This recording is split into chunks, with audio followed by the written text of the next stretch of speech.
This is my revised American history notes, and by American history in this context, I mean the history of the United States of America.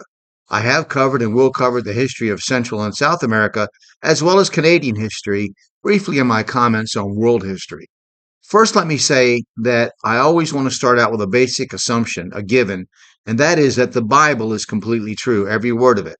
The events that it predicts that will happen to nations that God raises up, whether they obey their purpose and his will or deny it, will come to pass.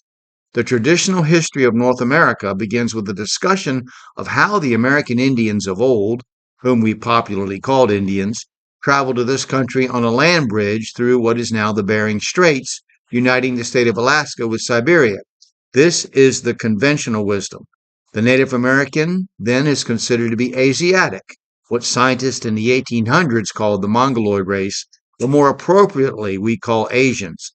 So they're of Asiatic descent. Traditional science will claim that this entry onto the continent occurred in a process between 20 to 40,000 years ago.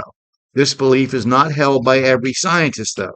And I'm going to call your attention to a news story from Science Daily from back in 2006, and it entitled the story is entitled "Kennewick Man's Skeletal Find May Revolutionize Continent's History," and this is a mystery that will have its conclusion 10 years later, almost 10 years later.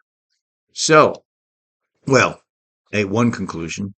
So I'm going to read this article to you next, and I hope that you will take the time to think about, even if you don't agree with things I say, think about the conclusions that I come to.